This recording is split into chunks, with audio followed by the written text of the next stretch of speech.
I could quickly, yeah? No, actually, I've tried to call. I've tried to call twice, but I was just calling because of your own situation, right? You say that Niger owner, they will figure out their own problem by themselves. Eventually, They do my brother, they will show in Pepe. Instead, they do my brother there. Yeah. So, about because Nigerian issues, it can it can give person depression. No, I mean, I have tried not to actually. I can't have depression about Nigeria, but I can be so demotivated. That time when you just get so done for like, no, I know it can be overwhelming. You can be exactly. That's the right word. So, get so overwhelmed. I know. Yeah. So you have to think about how you do it. I know. My thing is, because you have this pressure of I have to bring materials to discuss like every day for the Templars. I know. Yeah. So that is a lot of work.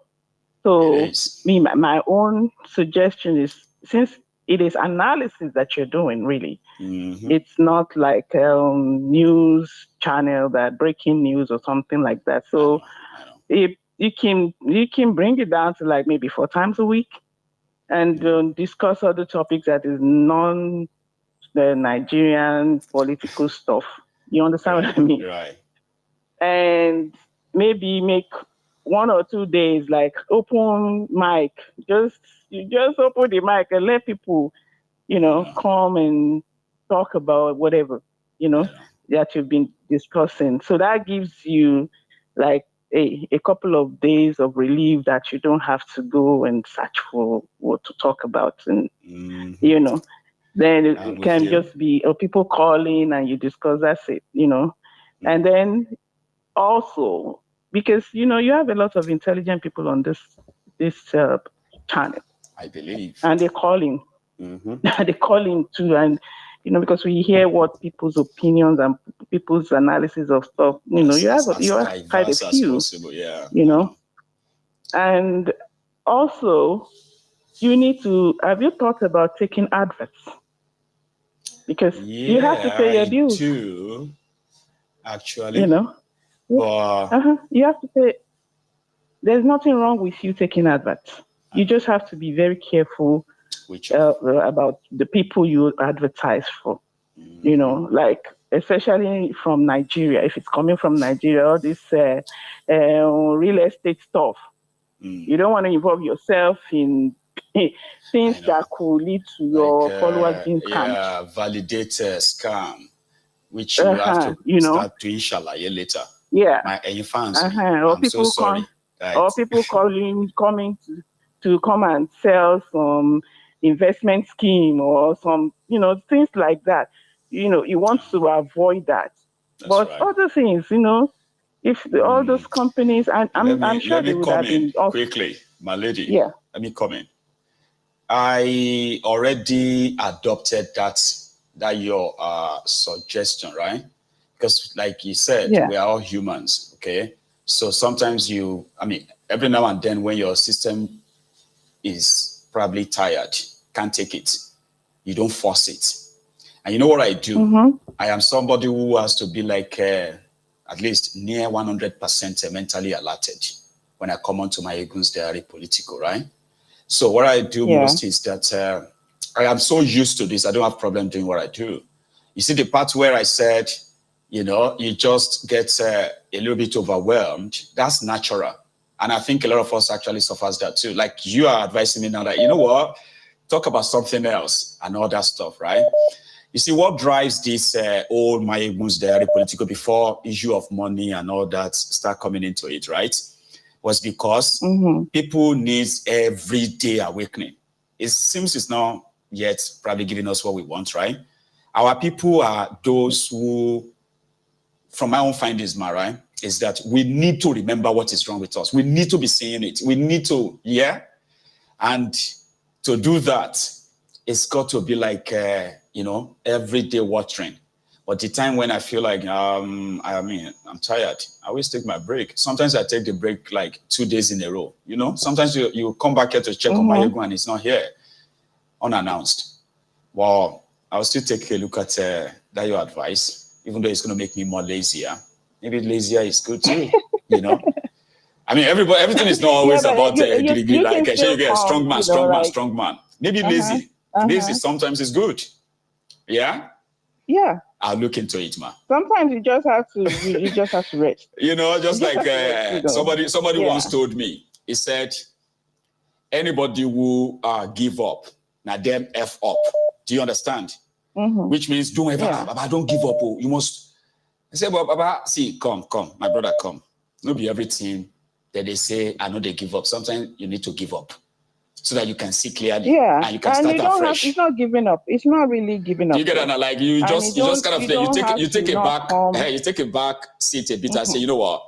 So everything will be say, you know, I'm a strong man. So I get you, ma'am.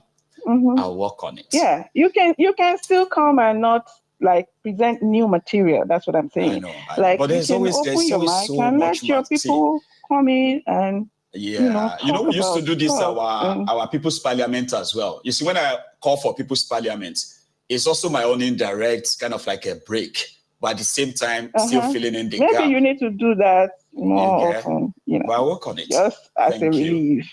You know, my own relay deck, by the way, just before you go, right? My own relay deck is not what I do or how I do it. Do you get that now? While I raised that point that time was that, you see, before it got to all of this, before I have a studio that's possibly worth over 30,000 pounds at least, right? Everything used to be in my house. Yeah. There was no need for too many. You know, I didn't need to pay streaming software. I didn't need to buy thousands of pounds a camera, just my phone. That was how it all started, right? So then it came to this, and I have to like maintain that. Then it was at that point when I felt like, wait, that's actually like me spending 800 pounds every month, 810 or 820 pounds every month on this studio.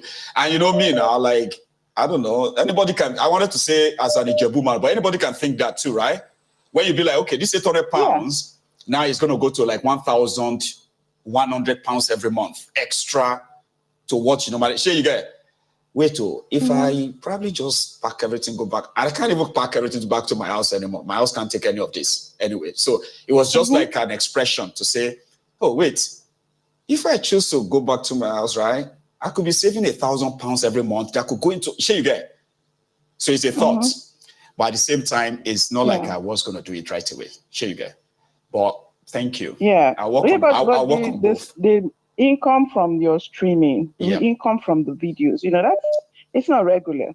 No, it's not exactly. It fluctuates. That's the issue. You it know, fluctuates. They determine how much you're going to pay, and it fluctuates. Yes. So you get my if you have a couple of adverts, that's a regular stream of income coming in. You can pay some bills. Yes, and there's nothing wrong about it. You know. So anyway. No, there's nothing wrong. I mean, that's the deal, right?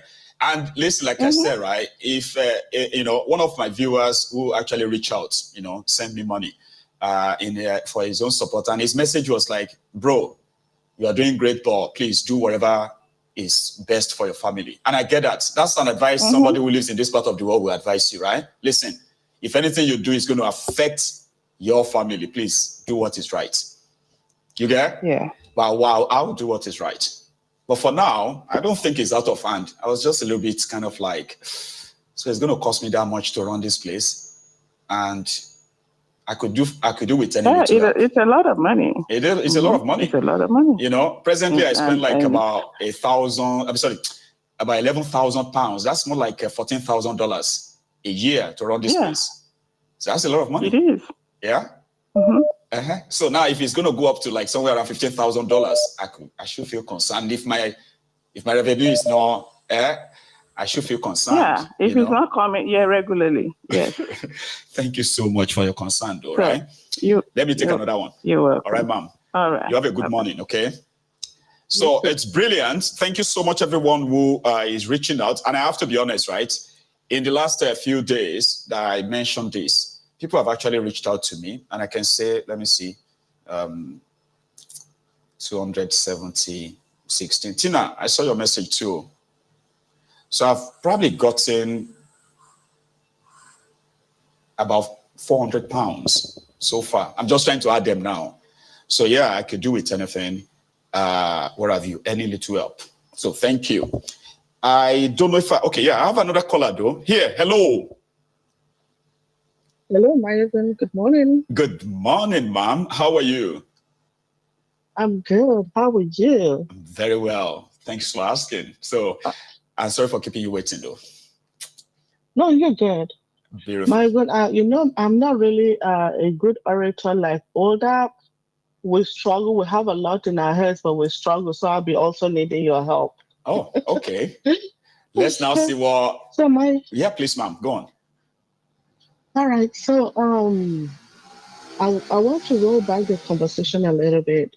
Maybe not centered on just today, but the ongoing of things that is happening in Nigeria, the ethnic cleansing and all that. I know. So, Marigon, sometimes I see like during broadcast or even on ground, I hear people say, "Oh, the middle belt," especially from coming from our brothers from the east. Not all, some. They'll be like, "Oh, it's good for the middle belters. They were the ones that were responsible in taking people out during the Biafra war, so they are paying for what is Yeah, going like on with it's a them." karma, this or that. It's a karma thing and so on. Oh. And to be honest with you, I understand where they are coming from. I'm not condemning that, but at this moment, we don't need that. You get? Please. Because, I mean, it's At like this I told moment. somebody yesterday, ma'am, right? I said that person was kind of like coming for me because I'm a Yoruba man, all right? And I mean, I sort of like acknowledge the presence of these rogues that parade themselves as Yoruba, representing Yoruba in Nigeria. And I said, listen, if I'm a Yoruba man who is also suffering from this maladministration, why should I also be taking kind of like a blame for the maladministration as well, right? So Gowon is from the Middle Belt. These other criminals are also from, you know. So if for all that happened, which, I mean, can be like forgotten just like that anyway, and should never at all, we can't, we can't use the Fulanis who are terrorists this time, sweeping through the indigenous people's land, and whose intention is actually to do the same to all of us. We can't use that as karma. Thank you. You know, because the intention is to do same. Whatever we are witnessing in the Middle Belt is to do same to all of us. Now, it's not up to us whether we are going to resist or not, but we can't call that karma. I did say that to people, but you know, can't judge how people think. But you know, the thing is that everyone is entitled to their own exactly. opinion. Open their eyes more to see the bigger picture than just dwell on this little, like on the dot and the thing that has happened in the past. And I'm not invalidating what has happened in the past. And I also believe that there ought to be restitution from people from the Middle Belt to the Easterners. I sincerely believe that. I agree. You understand? But for now that this thing is happening, I'm telling you, by the time the Middle Belt is gone, where else is going to be the whole we are place? seeing Enugu. And apart from, yes. We are seeing Enugu. We are seeing Kwara. You see this right now. Go on, ma'am. Sorry. Yes. This thing that is ongoing, I don't believe is just the Middle Belt thing. Other people should join hands to fight these menace, because if we don't fight it, it's still gonna. It's like cancer is going to spread. You know. Now, knowing that for me, I look at it that just like we all know, it's not just the Fulanis. There are forces behind what is going on. And it is external forces from it could be in America, it could be in France, it could be anywhere, right? Now, when we look at it, I also want to digress a little bit here. Anywhere, you know, in America, we are having this sensitization of white and Caucasian cultures. Now, they will tell you white. When here in America, when you are referring to white, yeah, we use the word white loosely, but then when you talk about white, it connotates a different thing than when you say, oh, of European descent. And I don't want to go into that. Now, Mayagun, you see this thing ongoing. Yes, sir. I'm with you. I'm all ears, ma'am. Just listening. Okay. Go on. All right. So it connotates something different, but I'm not going to go into that. You can also look at that, since this is just a Nigerian thing and maybe African thing. So let's, So now there's always a conquer and divide rule. If the forces that are in Nigeria destroying Nigeria is because they don't want Nigeria to rise up. We shouldn't forget that. Nigeria, in Africa, there are no industrious, intelligent people like in Nigeria. Nigeria is just an excellent sport. For Nigeria, for them to make sure that Africa does not rise, they will first of all destroy that giant. And do you know how they did that, ma'am? Let's not forget that. Exactly. Let us always focus on what is going on. Yeah. There are a lot of distractions. So when we come, I am Igbo, I am Yoruba, I am Hausa, I am this, I am that. Honestly, my ego, we're really going to fall. And I'm not saying let us unite and be one Nigeria. We can unite and fight a cause, after which that cause is achieved, we can go our separate ways. God bless you. I don't know whether I'm making sense. You made a lot of sense. Is that not the point? See, we have said it before. We said people need, those who want a working Nigeria, whatever that means to them, because I don't know what that means, right? But whatever that means, right, where justice, whatever is called, they can't have it as long as these guys continue to, this current one continue to exist, right? Those of us who want Biafra, we can't have it because these criminals are united against all of us. Those who want Yoruba nation, we can't have it. They are always one. You get that now? But there's something that we cannot have. The top, they are one. Their children are marrying each other. They don't. When they are at the top, there's no tribe, there's no tongue, there's no race, there's no religion. It's just why you and I are so invested in this tribal ethnic stuff. They are not.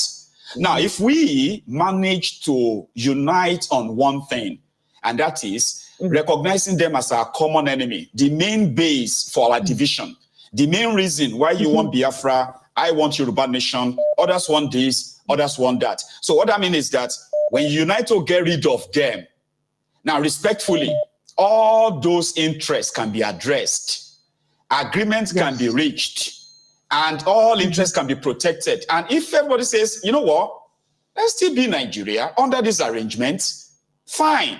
Or you know what, no, we should all go our separate ways, fine. But for people to have that conversation, this hegemony needs to die. That's my own message. Exactly. Now, another thing I also want to bring about is that, just like everybody is also still entitled to their own opinion. You see this Peter Obi thing. Yes, ma'am. People will be like, oh, Peter Obi is a traitor to the Igbos, blah, blah, blah. You people, for me, if Anambra was bad before Peter Obi came, and there was no bloodshedding, there was no killing, there was nothing, and he still brought Anambra from dusted Anambra and placed them on a